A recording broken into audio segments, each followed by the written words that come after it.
Assalamualaikum warahmatullahi wabarakatuh. Kami dari kelompok 9 ingin menjelaskan tentang demokrasi dan komunikasi keamanan. Sebelumnya kami akan memperkenalkan diri.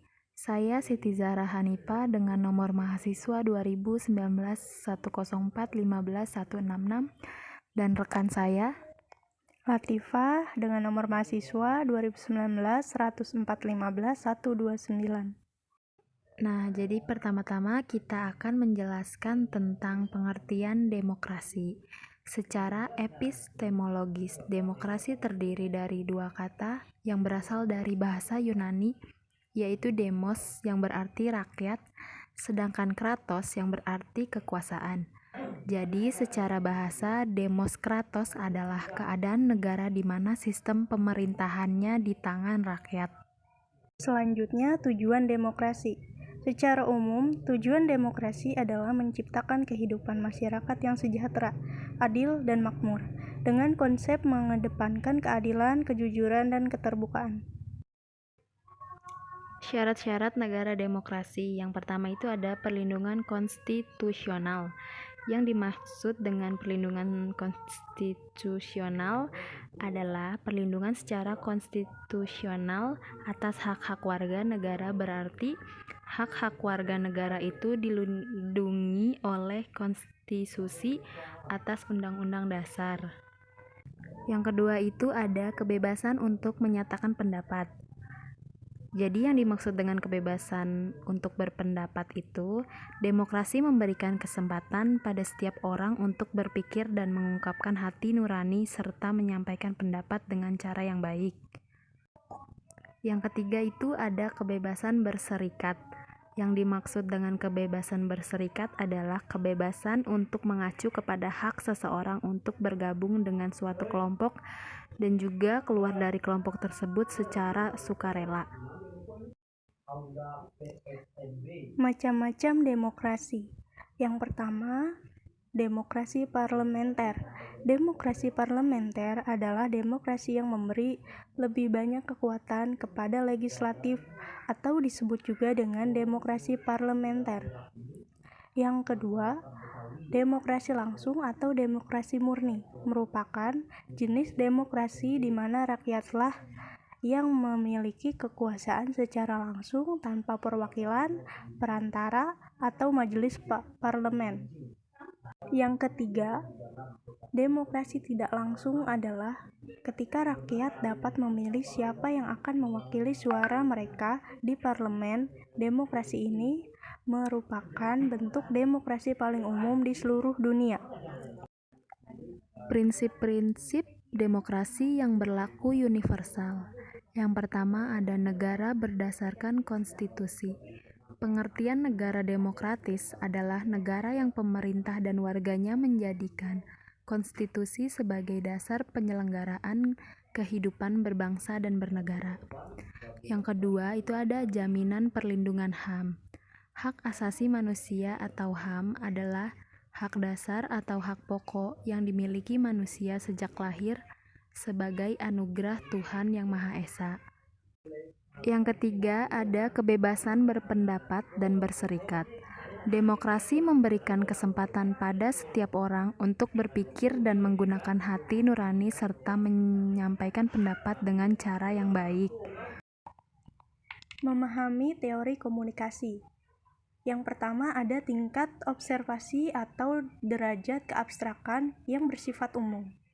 Misalnya definisi yang menyatakan bahwa komunikasi adalah proses yang menghubungkan satu bagian dengan bagian lainnya dalam kehidupan. Yang kedua, ada tingkat kesengajaan yang mensyaratkan kesengajaan. Misalnya, definisi yang menyatakan bahwa komunikasi adalah situasi yang memungkinkan suatu sumber mentransmisikan suatu pesan kepada seseorang penerima dengan didasari untuk mempengaruhi perilaku penerima. Yang ketiga, ada tingkat keberhasilan dan diterimanya pesan, yang menekankan keberhasilan dan diterimanya pesan. Misalnya, definisi yang menyatakan bahwa komunikasi adalah proses pertukaran informasi untuk mendapatkan saling pengertian. Selanjutnya ada pengertian komunikasi.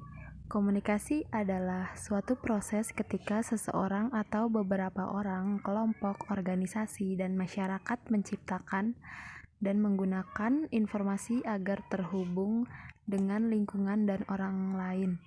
Pada umumnya, komunikasi dilakukan secara lisan atau verbal yang dapat dimengerti oleh kedua belah pihak.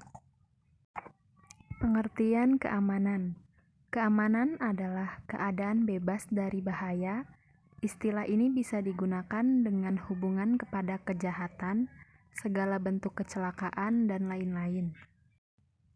Jadi, pengertian komunikasi keamanan adalah pengkomunikasian atau pendistribusian informasi yang dilakukan dalam upaya untuk mencegah terjadinya ancaman yang menimbulkan bahaya.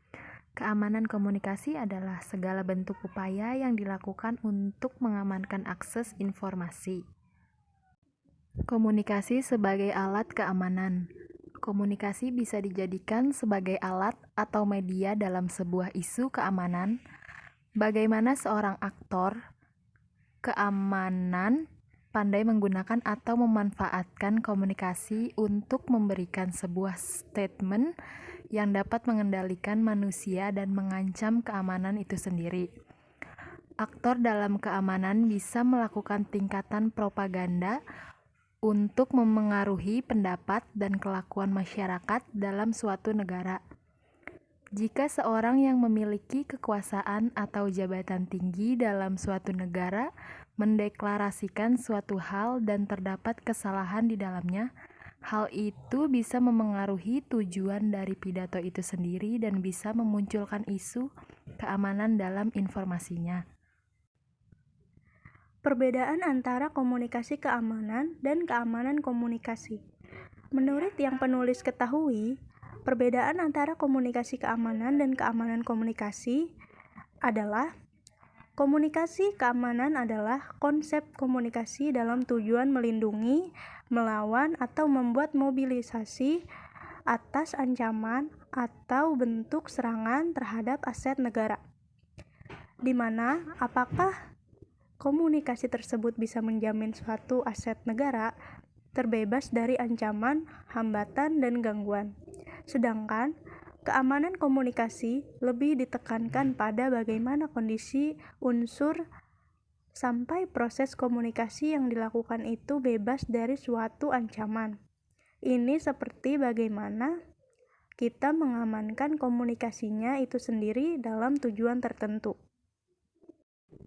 Terima kasih sudah menyimak video ini. Semoga bermanfaat. Wassalamualaikum warahmatullahi wabarakatuh.